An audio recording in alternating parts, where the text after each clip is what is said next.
Hi, this is Jason with Vigilant First Responder, and today we're going to talk about strikes without a target.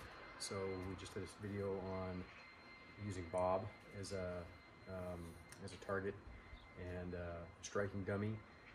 But if you don't have a bob, which most of you probably don't, or a punching bag, or really anything that you can actually deliver strikes to, it doesn't mean that you can't still practice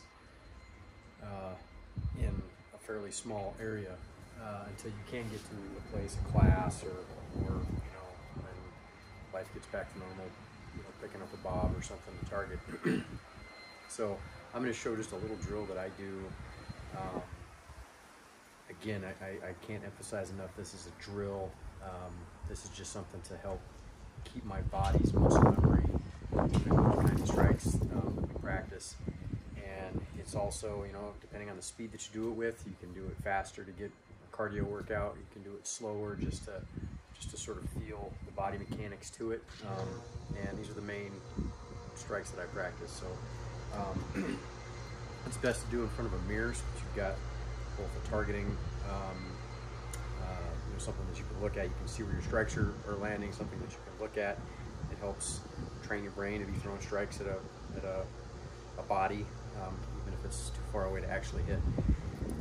So starting in a basic defensive stance, you can't start here if you're practicing real boxing, but I like to start from here as if I'm getting ready to get into a real altercation and my hands come up like, hey, I don't want any part of this. But everything's where it needs to be. My elbows are down, my palms are out. I can still deliver strikes here. I can deliver open hand strikes. So starting from this sort of defensive posture, shoulders are relaxed, not all up in here, but my elbows are down, protecting my sides. My right foot is back, my left foot is forward. So what we're going to do is we're going to do straight punches, hooks, uppercuts, elbows, and then knees.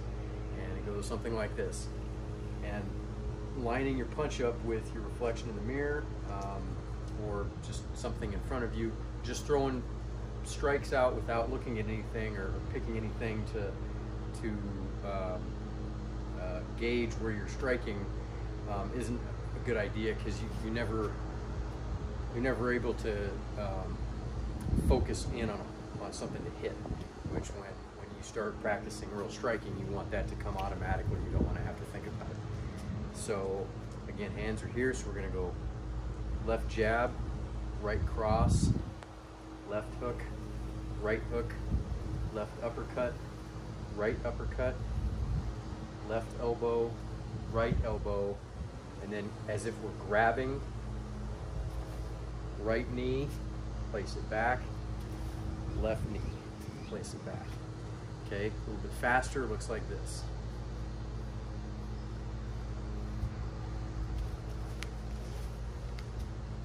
Moving to the side, left jab, right cross, left hook, right hook, left uppercut, right uppercut, left elbow, right knee, left knee. Now, the knees, I want to act as if I'm throwing my hip and I'm punching with my knee out, not just bringing my knee up, but punching with it out. Same thing with the left knee, like it's coming straight out from your hip, somewhat like that. Again, the targeting on a human would be into the front of the thigh or the side if they end up bladed. Driving a knee in here, you're not necessarily going for a high knee like into the abdomen or anything like that. That's unrealistic unless you stretch a lot. So think about where these are going for. Obviously, the punches are going for the face, or hooks are going for the face. Uppercuts are going for pretty much this hook right in here. Elbows, sides of the head, and then the knees for pretty much waist down. And again, like I said, you can get into a rhythm.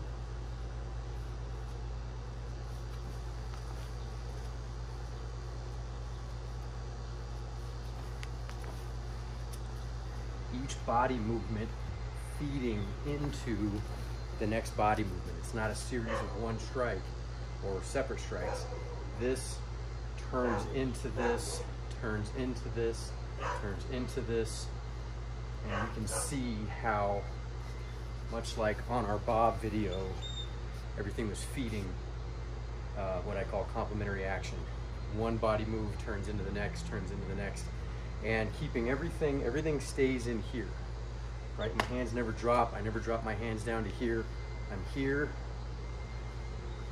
just like that, up, up, over, over, knee, knee, and then reset.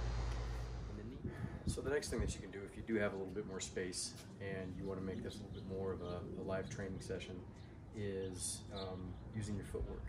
So when we move, we're moving using that side. If I'm going to move left, I'm going to move with my left foot, and my right foot will come with it.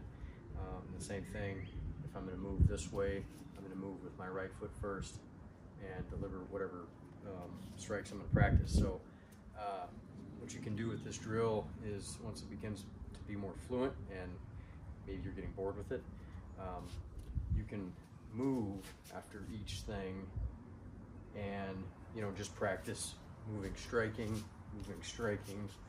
moving forward, moving backward, right?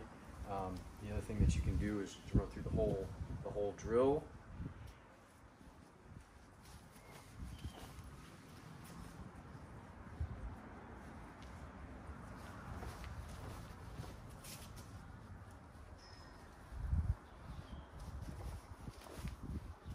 You can move after each element, but keep it the same drill. So jab, cross, move, hook, hook, move, uppercut, move, elbow, elbow, move, knee, knee, move. So you can incorporate movement into it as well.